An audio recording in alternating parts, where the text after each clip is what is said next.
जुन्नर, आंबेगाव, खेड, शिरूर या बिबट प्रवण क्षेत्रात अवघ्या 20 दिवसात 3 घटना घडल्या आहेत.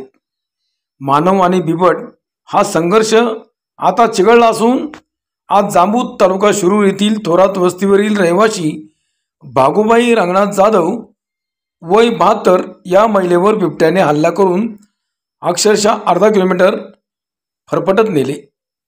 बिबट्याने केलेल्या हल्ल्यात भागुबाई यांचा मृत्यू झाला. या घटनेची माहिती समजताच नागरिकांनी घटनास्थळी गर्दी केली. 8 दिवसापूर्वी पिंपरखेडीतील शिवन्या या मुलीचा बिबट्याच्या हल्ल्यात मृत्यू झाला होता. गेल्या 15 दिवसांच्या अंतरात 2 तर 20 दिवसात 3 घटना घडल्याने नागरिक भयभीत झाले असून वन खात्याविरुद्ध आक्रमकही झाले आहेत. आज अक्षरशः बिबट आणि मानव हा संघर्ष चिघळलेला पाहायला मिळाला. घटनास्थळी खासदार डॉक्टर अमोल कोल्हे, माजी खासदार शिवाजीराव आढळराव पाटील, आमदार दिलीप वळसे पाटील व शरद पवार गटाचे राष्ट्रवादी काँग्रेसचे देवदत्त निकम यांनी भेट दिली. मात्र ग्रामस्थांनी अशी भूमिका घेतली आहे की आता कायमस्वरूपी बिबट बंदोबस्त करण्यासाठी जिल्हाधिकारी किंवा वनमंत्री आमच्या गावात आले तरच आम्ही या महिलेचा अंत्यविधी करू. जांबूत या गावामध्ये अनेक नागरिक रास्ता रोको करण्याच्या प्रयत्नात असल्याची माहिती हाती आली आहे. घटनास्थळी शिरूरचे RFO, उपवन अधिकारी, पोलीस निरीक्षक व मोठा पोलीस बंदोबस्त तैनात करण्यात आला आहे. आपण जिल्हाधिकाऱ्यांना सांगितले, कारण यांचा जे वरिष्ठ आहे DCF ना तुमचे DCF कलेक्टर आहे. मी कलेक्टर साहेबांना सांगितलं तुम्हाला इथं यावं लागेल तर आम्ही ती बॉडी इथून हलवू नाही तर राहील. बरोबर आहे का?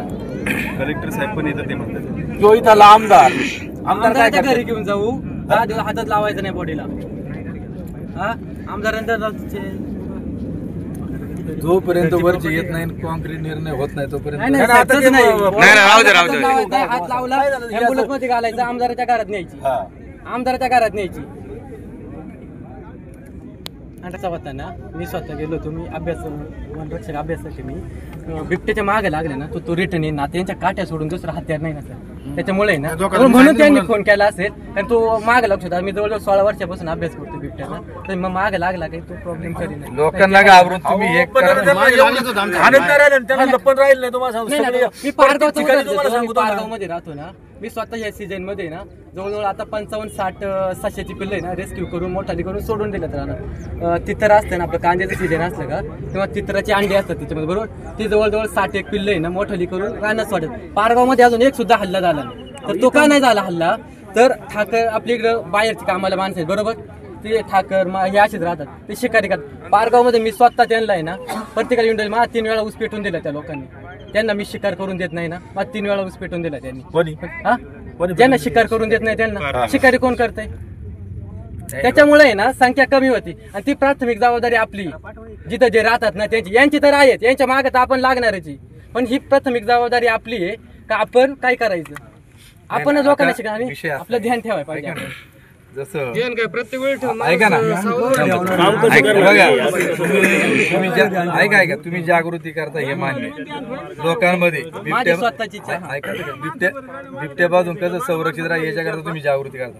विषय असा आहे, याची संख्या प्रचंड. 1 मिनिट ऐकून घे साहेब. एका वाघिणीला एका वर्षामध्ये किती पिल्लं होतात? 3 ते 4. आम्ही पण सरासरी. 1 मिनिट पहिल्यांदा आता 3 वेत होतात. ऐका तर खरं, एका वर्षात परिस्थिती ऐका तर खरं, एका वेतात किती एक वाघिणी 1 वर्ष किती येतात तिथे? आपल्या इकडच्या साधारण येतात तिथे 4 पिल्लं होतात. 4 पिल्लं. म्हणजे दर वर्षाला 4 ने तिथं प्रोडक्शन वाढत.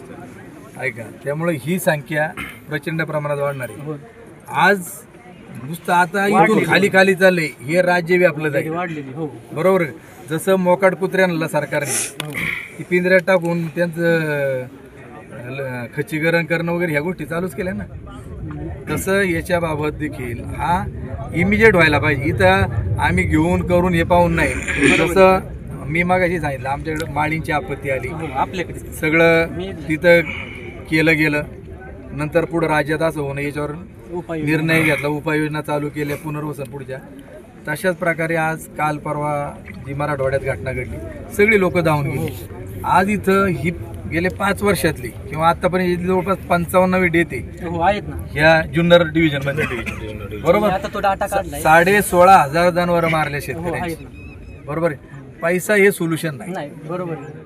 बरोबर आहे का नाही. आज अनेक लोकांना हे हल्ला झालेली मय झालेली वेगळी, पण ज्यांना दर्शन होतं त्या बिबट्यात ती संख्या मोठी आहे ना. हो त्याच्यामुळे याच्यावरती कॉन्क्रीट डिसिजन होत नाही तोपर्यंत हे केलं जाणार नाही. आणि जोपर्यंत लोक प्रशासनाला लोकप्रतिनिधींना धारेवर धरत नाहीत, जसं आरक्षणाच्या बाबत सगळे उठले त्यांना जागेवर बसवलं तेव्हा ते मंजूर झालं, तशाच प्रकारे आमचं म्हणणं आहे का आम्ही यांना धाब्यावर बसवल्याशिवाय मंजूर होणार नाही.